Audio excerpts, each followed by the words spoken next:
Hi, I'm Christina, and this is New Ways Podcast.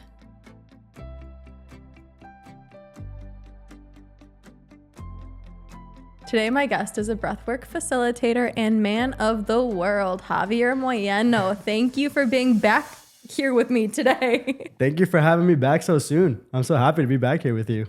It's always a great time, and I know you have a lot of insight to offer, so let's get right into it.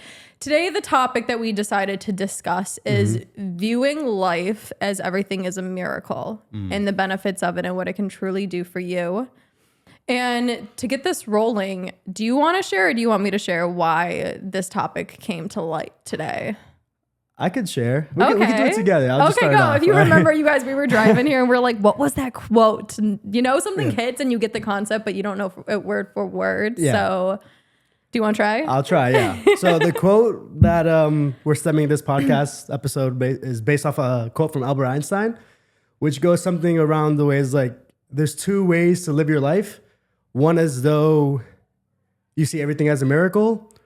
One as though as you don't, basically. I know there's a better way of saying it, but that's how he said it. But yeah, you pretty much got it. I think actually I wrote it down so we can get you guys a clear definition or a description. The quote was, there are only two ways to view your life. One is as though nothing is a miracle. The other is as though everything is a miracle. And let's get into it then. What is your choice if there's only two ways to view the world? Let alone, I think there's an in-between, which is where I feel like I reside, probably more towards the miracle side. But which way do you view it and why?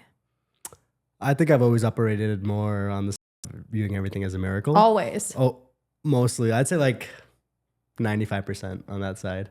Okay, good for you. I definitely have not, but good for you. I don't know why. I think it just stems from a very young age. I just from like what I was intaking through media and stuff like that. I always like to watch like superhero stuff and how the character would always like overcome like these hard times, but he would always find like lessons and through the hard times. So I was like, oh, this is me. This is how I want to operate through my life. So I would literally take on the persona of these anime characters or whatever show I was watching at the time. And I feel like that's just how I've been operating since then. Yeah, trying to find the good and the bad in a sense. I get that. I would say now, and I do feel like I'm pretty self-examined and aware, but I do think that there's like, the one thing that's been consistent is the more I know, the less I know, the more I think I've reached a level, like a few months later, a year later, I've reached a whole different one, which I think is so fucking cool. Yeah. But I would say definitely now, I can't tell you how many moments I'll pause. And it's so weird because I actually, you guys, I've done drugs in my life. I'll admit it. And I'll actually feel like I'm on drugs in certain moments. Like there'll be a time where I'm just like walking around and I look at the stars, not the stars, but like I'll look at the sun, I'll look at plants and it's so vibrant and beautiful. And I'm like, oh my gosh, like this is so amazing. And I'm just grateful for the little things. And even once again, I know how to find the good and the bad now and believe that everything's working for me. And that's what I perceive miracles to be, is just realizing how fucking amazing absolutely everything is and how it's so cool that we're even here existing. The fact that like our heart beats for us and we don't have to think about it. Our lungs oxygenate the blood in our body and we don't have to think about it. The fact that we're even here on this earth when, to be honest with you, it seems like we are not like normal mammals to withstand the environment. I think it's just so cool. Like it's literally a miracle that we're fucking here. Have I always had this perspective? Hell no. I'm sure I've mentioned it multiple times in the past that old Christina, like dead ass, prayed to the devil, thought everything was like dark and gloomy and there was no way out of things. And yeah, I just didn't, I don't know. I don't think also I was aware enough to see the beauty in things. I do think that it takes awareness. So now that I kind of described my idea of what miracles are, right? That was really good. Yeah, thank you. I try. What's your version of seeing everything as a miracle? Okay, I think before I go into this, I do want to say how this quote actually got to us in the first place. Yeah, please. You might have saw it beforehand, but I have, yeah. It's my elevator. So yeah. So the first time that I saw this quote actually was in her elevator to her apartment building, and it just right away when I looked at it, I'm like, oh my God, this resonates so much. I took a photo of it. And it's funny, that was the last time, like before we did the last podcast. That's when I first noticed it, but I forgot that I noticed it. And then when I went back home, I saw it like 2 more times just randomly. I think my best friend sent me a message with that direct quote. And I had like a whole like conversation / argument with my 2 best friends about it and see like how they view it. Oh, one friend is like more on the miracle side, and then the other friend is more on like nothing is a miracle. Like he's like, like he doesn't like to see the magic. And I was like, oh, I'm fighting for this. I need to switch to the other side. I'm fighting for this. So yeah, it's just funny how like that stuck in my head, like in my subconscious, I guess. And then I picked it up again 2 more times randomly throughout this last month since I seen you. And so yeah, I love how it just started from your elevator, and now we're actually speaking about it on your episode of the podcast. So I think that's great. It's a miracle, baby.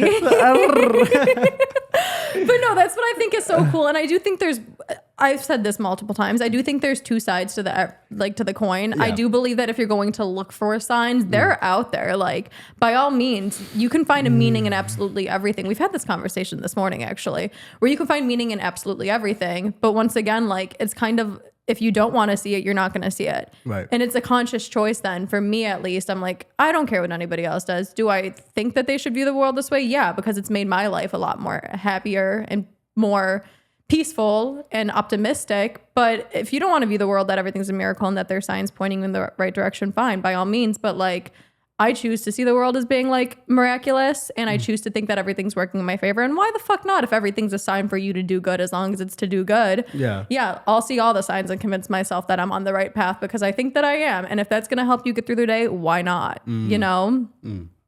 Yes. So why do you think then? Because a point I kind of want to make is I do feel like viewing everything as a miracle is kind of a fantasy, in quotations fantasy, right? And it's easier for us as children to view things as miracles. We think everything's a miracle. We think everything is so cool. You ask a child to like view a crayon and put it on paper. They're like, oh my gosh, it's a magical pen. You know, where do you think we lose looking at everything for the spark that it actually has? I think a big part of it is definitely just like our schooling system in a way, because it kind of goes into specifics about everything. Like, it doesn't just allow things to be what they are. Like, you just go, once you enter school systems, like, I feel like they show you like, oh, this is the reason why, and this is the reason this happens. So there's so much more to it, which is great. I think that's obviously a part of, it's good to have this knowledge. But sometimes I feel like when you're too analytical about things, it doesn't allow you to just see the magic and special of the moment or what it is. Like, say right now we're on the podcast, right? And what we're talking about, like, a lot of people will receive it well, but then there's some people who actually know us and like know what we've done in the past, and like they're like, oh, why is this guy saying this? Because I know that in the past he's done this. So like, you know, those like, people know my past self though, not my current self. Exactly. So that's okay. But they have this perception of us. Yeah. And again, like so that's an example I'm trying to give, is that so people who don't know us, I think they will be able to receive this more, or receive this in a different way than somebody who does know us, because they have like all the background information on us. Well, essentially then it's just pretty much like you're saying, your programming and what you've seen consistently in the past is what takes you out of the present moment and seeing things for what it is. It's your judgment and your idea from previous experiences of how they should be now. Right. Yeah. So I get that. So you think, in a sense, overthinking is oftentimes what kills miracles. Yes. I believe that. Yeah. I think that's definitely a big part. I do think that's it. I do think that, and let alone, once again, there's amazing growth, and knowledge is essential to us being human and growing as humans and like expanding who we are and honestly accomplishing anything. Like, yes, you should be knowledgeable, but I do think that we go about learning things in the wrong way sometimes. I think we're always taught to look for more and more and more, and that's why nothing's good enough. We can't be content. Is something that I think might take away from it. But I do think it's a lot of like programming. I do think it's taking us out of like a natural state to always like work on autopilot. It's really hard to, I feel like, notice the magic when you're constantly like in survival mode, because you don't see the magic because you're just worried about surviving. And I feel like a lot of us now, our nervous systems are a wreck and we're surviving, to be honest with you. Even though I did hear somebody say, thankfully, like, you do know once you're safe, you can tell your body it's safe and you can get over all the whole like wellness bullshit and just exist instead of thinking you're broken. Right. And I do think that's it. I think we're just programmed to always think something's wrong with us or something has to go deeper instead of just being like, hey, you're okay. Enjoy the moment. And when you're actually in the moment and you look around, you're like, holy fuck. You know? So next question would kind of be is, since I think there's a lot of other reasons why we stop seeing the magic and stuff, but how have you got it back in your own life? And why do you think it's important? That's a really good question. Okay. How I got it back in my own life. I'd say, so I've always operated from a place where I trust my intuition very strongly. And that always allowed me to... You've always operated from a place of that. Of that, yeah. Has your intuition ever guided you wrong? No, but I stopped listening to it.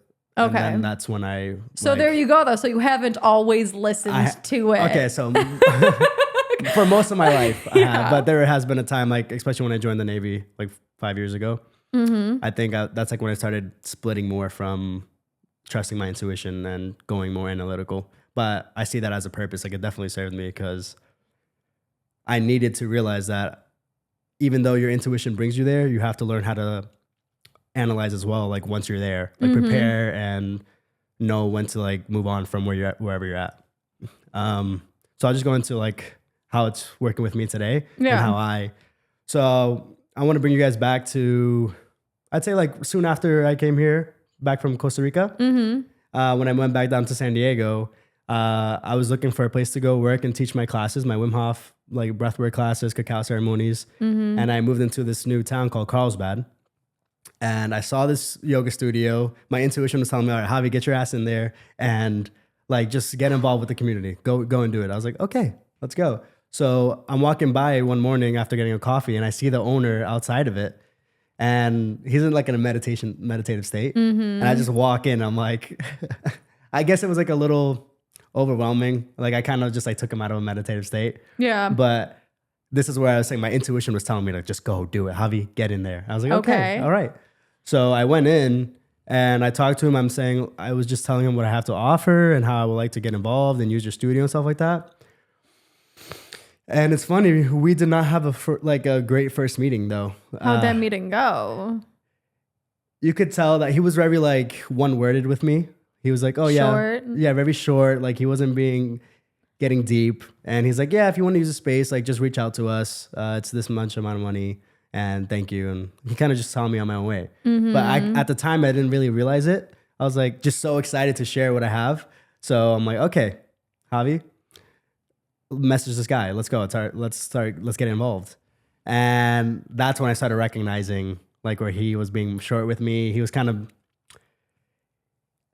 I'm not so much like attached to my ego. Like I don't operate from the ego as much anymore. So I recognized like he was trying to get a reaction out of me through some of the messages. He was just being very reflective, like straightforward. He's like, like I see you as a guy who just is trying to make a quick buck. Like your intention doesn't seem...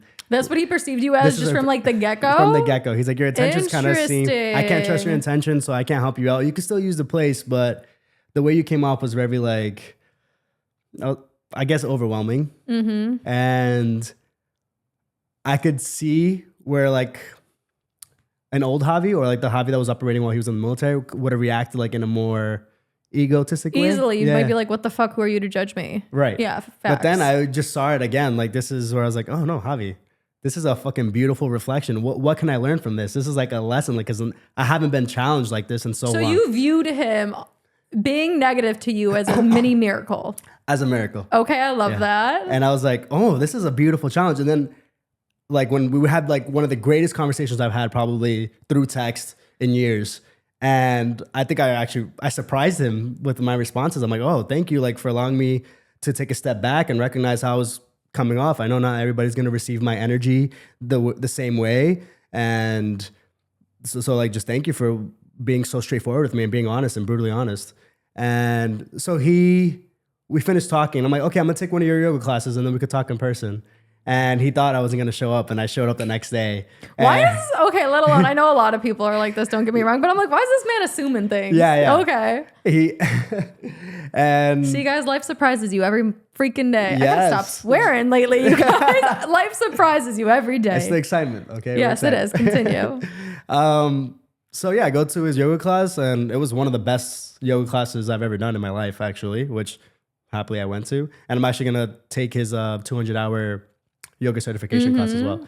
But so after we talked for a little bit, he's like, I'm not gonna lie, you showing up today showed a lot of humility. So I I recognize like your energy now, and I recognize where you're coming from is actually from a good place. And then we had this deep ass conversation. And he's like, I think you need to learn how to enter and exit things.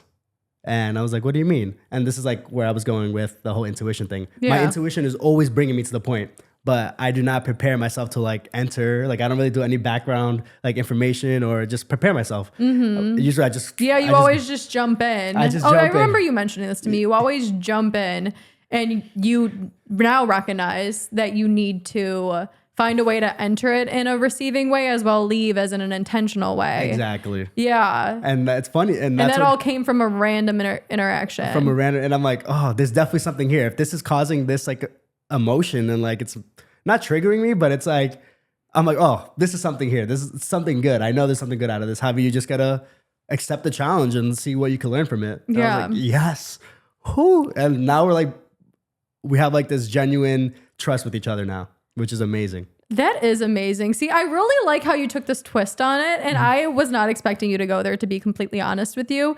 The one thing that popped in my brain is something that I've told myself a lot recently is how blessed am I that life can surprise me at any moment. You know what I mean? And that I think is being able to see the miracle in anything, that like at any second life can change like this. Some people might see that as scary and fearful, and it might prevent them from doing things, but I see it as like an opportunity for me to be pleasantly surprised for like something amazing to happen to me over any corner. And I do like how you use your intuition to describe things as miracles, because a lot of times though, like when you do listen to yourself, it will put you in situations that will bring insight. It'll bring you what you need, and it'll put you in the spot to see like, oh shit, things are working for me, not against me. I am such a firm believer that when you are true to who you are and you move forward with intention and you don't hinder like whatever life is trying to bring your way, is when you do start to see the miracles more. But it's like funny, because when you do fight things and you do have a negative outlook and you're not true to yourself, that is when you start to see things in a negative light, because you feel like you can't express yourself and you feel like you're not moving forward with intention. So no shit, you don't see the miracles coming. No shit, you don't see things as miraculous. It's because you're not actually allowing yourself to live. So I really like how you brought that up, because I wasn't expecting you to say that. I see miracles by listening to my intuition, because it seems like that's actually very, very profound. To be honest with you, I was going to be like, I see miracles just by choosing to see miracles in the little shit. I see steam rising off of my cup of coffee in the morning, and I'm like, oh, that is really, really pretty, actually. You know what I mean? No, for sure. Yeah. I think that's the thing, is like, I want to have my way of seeing miracles. And I think that really resonates, because I think me realizing how cool life is and how things can happen at any second is when I did start listening to myself, is when I allowed things to happen to me, is when I started saying like, oh shit, things are working out in my favor. Yeah. I don't know if I've told you this, but the one time I had an experience, one of the first times was when I was in like my mid-20s. I was just getting out of a really toxic relationship. I was like, I listened, even though I've been with this man for like a long time. A little voice told me to leave, and finally I decided to do it. I was like, you know what? I'm just going to like go at home, stay with my mom, no big deal. Yeah. And then even though it went against everything that I'm normally used to doing, right? I'm normally used to just like, we fight, we break up, we get back together. I've been with this man for years, you know? Something just told me, no, this was it. I was like, I'll go back, live home with my mom. Love my mom, don't like her. I didn't really want to go live back at home with my mother in my 20s. And then lo and behold, a week later, my best friend calls me on the phone. She's like, I just found out my husband's cheating. I'm kicking him out. Can you move in?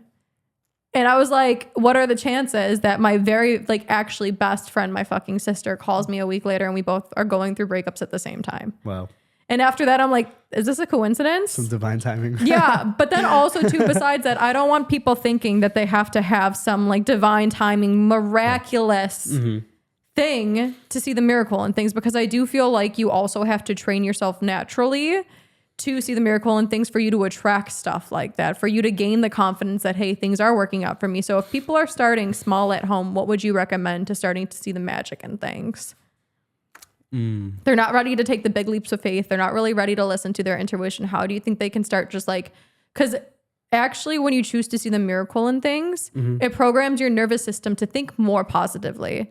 And then like where attention goes, energy flows. I'm a firm believer that like, if you see the miracle in everything, when you do have these interactions. Like you see a man sitting outside of a yoga studio, you see an opportunity for you to put yourself in a better circumstance since you believe in the magic, and you'll be able to see the miracles that are actually happening and what life's presenting to you, right? So what are the little things people can do, in your opinion? I think to start, I have a couple things I would like to say about that. Please. But I think to start off is just being curious of why you're feeling like this emotion that you're favoring, which is like, say that you want to have a good experience and you go see like a sunset, right? But there's something in you that's not allowing you to experience a sunset. And this is bigger. We could start with small things, but instead of like judging that, just be curious. I'm like, okay, why can't I enjoy this at this moment? Like, and this is just like a little thing that you could literally do with everything. Like you're eating something, like, why am I not enjoying this like I usually enjoy this? Like, just start with the little things, be curious about the little things, and then recognize like, wow, everything is kind of a reflection. Like the reason why I'm not enjoying this is because it's trying to show me something. So let's just be curious about it and see it that like, wow, literally with everything I do, something is being reflecting back to me. So I think a big start is just through the little things, allow yourself to see the lessons within. Like, again, with the food that you have in the morning, you weren't happy about it, the coffee that you drank this morning, and like, it just didn't feel the same. Why? Go into it. Like, just be curious. Okay, there's a reflection here. So basically what I'm trying to say is just trying to see the lessons with the little things, and that would expand into big things when you do it more often.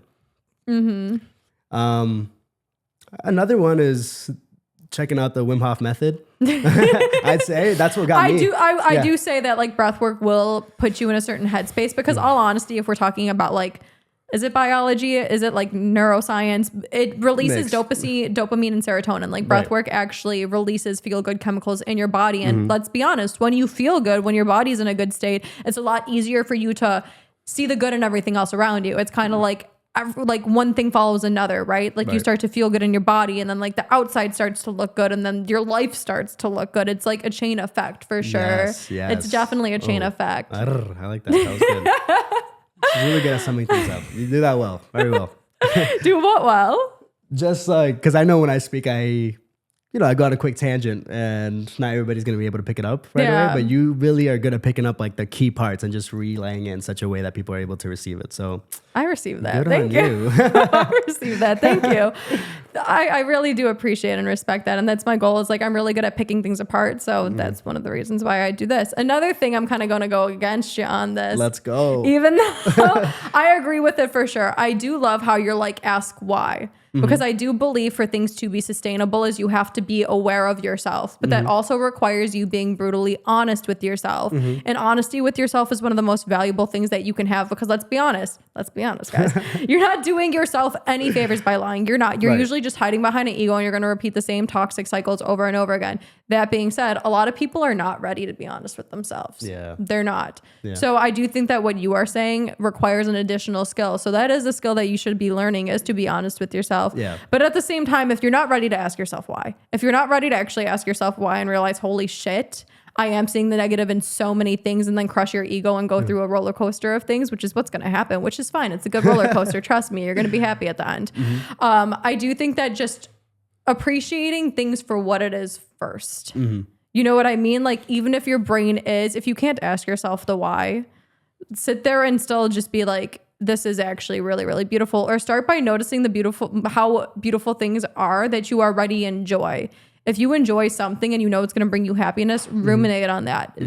Dig more deeper into that. Because when you focus on the things that are already like programmed in your brain to associate happiness with, you can go a little bit deeper. And once again, you're like then creating a state of existence where if you surround yourself with more things that make you happy, you're going to have a higher vibration. So it'll be easier for you then to address the other things that you might not see so much as blessings or miracles or happiness. Start with the things and surround yourself with more things that make you happy. And then you'll slowly learn also how to see other things, because like attracts like. Yes. You know, your brain wants to validate emotions that you have. Your brain wants to validate the state that you naturally are being in. So if you do just try to enjoy your life a little bit more, do more things on a daily basis that make you happy, it's going to try to see that in everything else. Right. Also, on that note too, I'm curious of your perspective. How do you think your environment goes into the way that you see the world? Because I know we're going to do a podcast later about environment. I'm curious how you think environment goes into somebody's viewing things as miracles. Right. I'm actually gonna pick up back like from where I started about how like me identifying with these heroes from these Please. shows. So my like growing up with my household dynamic, my dad was a really like a little abusive, aggressive. Like he was the controller of the whole house, and like nobody would stand up to him, and like nobody could. He's a 220 big man, and we're like my mom and then all 4 kids, just like, okay, whatever you say, like we're going to follow. So I think I identified with these characters, like especially the heroes where they like, that's why I really started to identify strongly. So like, I'm saying like the environment that I was in was something difficult. And then I was like, oh, these heroes could overcome this like difficulty as well. So why can't I do it? Yeah. And it's funny. That's when I started like kind of going against his word. Like I would fight it more often and more just because the show that I was watching. So it's funny because the show is part of my environment, but also the other part of the environment was my dad. So I started, I was like, oh, like I could be a hero just like these guys. So let me take on this persona.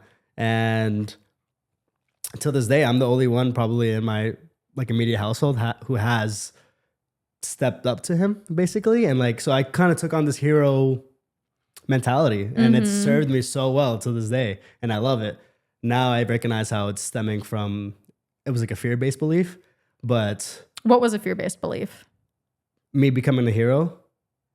Like you becoming a hero was a fear-based belief? I feel like that's unfearful. I feel like that's you believing in something. Believing in myself, but the reason why I wanted to become the hero in the first place was because I was scared of my dad. So like it stemmed from something for sure. But I mean, that's where like... I've had this conversation with a friend recently. It's like, sometimes you have to hit that wall. You guys, sometimes you have to hit that wall and realize like, oh, I'm down bad in order to get up. Oh, yeah. Yeah. And like going back to before, people might see you as like the old you, but I'm like, that's their own problem. That's not yours. As well as something that I wanted to mention is like, you are the one who chooses your thoughts for the most part. Yes, there's those toxic ones that creep in, but like you have the power to realize, hey, this isn't actually me. This is just the brain doing its thing. Right. I also think too that like, you get to pick your reality you live in. Right. We're both sitting in this podcast studio right now talking, but both of us are having different experiences. Yeah. You know what I mean? You're the one who gets to choose your reality. So choose it wisely. Like you're the one who puts yourself in situations that are either going to feed you or drain you. Put yourself in situations where it's going to make it easy for you to thrive and have a high vibration, a high energy, and like see things as beautiful. I think nature is such a key to that. I don't know why, like for some reason I see green, I see grass. It's been known to actually increase, once again, the feel-good chemicals in your brain. Right. So it's another way to increase the aspect of miracle setting in your life is go in environments that are actually going to create that reality for you. Yeah. I think to make clear what I was trying to say is that, so before, for me to get in this hero character, I had to like go through something difficult or bad. Like I had to be in like a difficult situation. Now, and it's certainly so long in my life, but now I see it as like, okay, I don't need to be this hero. Like I don't need to get into this character just off of a bad situation. I could be in a good situation and still be this hero. So that's where I was trying to get at. Like now I just flip the switch and I'm like, oh, now it's all coming. I could enter this character all the time. It doesn't just have to be from a bad situation. Actually, I prefer it to be from something better, like vibrating at a higher. Yeah, I prefer to think that I'm a hero at every second of the day and in every moment of my day, regardless if I'm a hero for making this coffee or actually helping somebody. Why not? Yes. I do love that. That's my thing, is kind of like, once again, you choose your reality. I'm like, that in that story, you chose to believe. That's the whole thing, is believe. And I know in a world telling you that the world is bad, right? Like you turn on the news, everyone's like, the way the world is right now, the state of it. And I'm just like, you can't listen to what everybody says. If you do your research, from what I've heard, everyone's like, the world's so dangerous. To be honest with you, it wasn't any safer back in the day. We just have so much more information now at our fingertips. It feels like we're constantly being attacked. Right. But back in the day, they didn't feel this way because we didn't have TVs that are telling us what's going on in a country that we probably will never, ever go to. I do think it's great. We know these things, but hey, you're safe. It's the way that you perceive it. And it's also what you let into your hemisphere of thoughts and beliefs. So to see things more magical and implement a better energy, a better lifestyle, like you thinking that the world is great, is you just have to start believing the world is great and stop listening to what everybody else is saying. Right. So if people tell you, and I've heard this so many times, like, you're delusional, you're kind of crazy. I'm just like, this feels so good. You're always so happy. Some people told me there's no way you can be this way.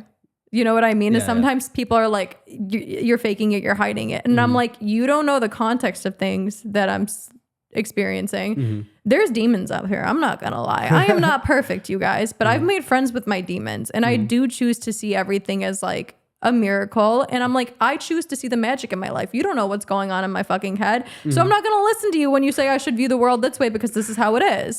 I'm like, I do live in my own little world and I don't want to sound ignorant. I do believe like educate and be aware, but don't feed into the story that everybody is telling you that you should be scared, that you can't live a happy, healthy life and have the life that you want. Don't feed into that because once again, you create your reality. You choose the beliefs that you want. And I'm sorry, don't put me in your box. I guess we can also relate miracles with like gratitude, to be honest with you. That's something that I feel like they correlate really nice with. But what is something that like you're just like, holy shit, I can't believe this happened? I think, biggest one and smallest one, because we got to appreciate the tiny things. Right. I think the biggest one for me was definitely just coming back home to a situation that like 2 years ago was like really difficult for me to be in, which is my family home situation.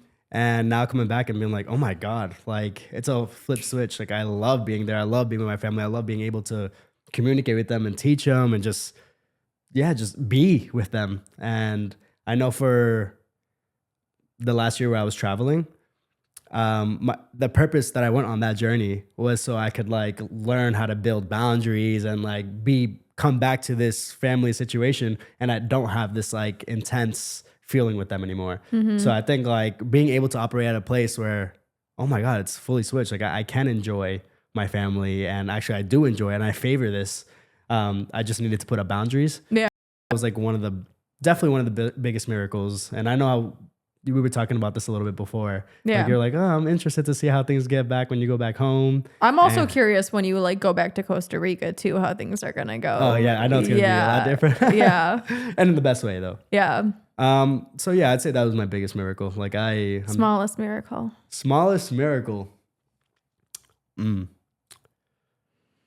Taking my morning walks every day. Ooh, I love a morning walk. There's so much I get to see and experience in that morning. I feel like, and I out of my whole day of being busy, I remember mostly that morning walk. Like I'm like, because there's not, you're just like being and you're just viewing. Like, you're not really having to do much. Yeah, I'm walking, but like you're just experiencing life itself. So I'm just like, oh, that's definitely. I love that. I will say, you guys, also, they say that your brain, your thought process is most vulnerable early in the morning and late in the evening. So please be very mindful of what you are consuming in the early morning and late evening, because that can also set you up for success or failure. I would say my biggest blessing is, I don't know, I feel like it's the biggest and the smallest one. Can I combine them both? Why not? Because for some reason, like every single day, not every day, most days lately, I've been waking up feeling like I'm on drugs. I'm not going to lie. I've been on cloud 9 and I'm just so grateful to be actually here. Maybe it's because I'm like, once again, in LA, I never thought that like my life would even be this way. The things that are moving in my life in certain ways, I'm just extremely blessed to be here. And once again, to like, I don't know what the next year looks for me, right? Like I'm putting my stuff in storage, traveling, fucking around and finding out. And to me, that's the scariest thing, but the biggest blessing on earth. Hell yeah. And it's like the smallest thing, but the most amazing thing. So I don't know. I'm just really grateful for the circumstances that I have in my life, and grateful, and they're miracles. And I think it's a miracle that you're here sitting, talking to me, Javi, so from special. A beach in Costa Rica to a podcast studio in LA. Oh yeah. I met this man barefoot on a beach with no shirt playing Frisbee. So Yes. Any day can have miracles. And on that note too, thank you for being here with me again. And thank you guys so much for listening. Until next time, I love you. All right, cool. Good. That was fire. Dope. I need to go cough on my pants. Coughing? Why are you coughing so much? Because of your house. Because of my house. What's wrong with my house? I'm allergic.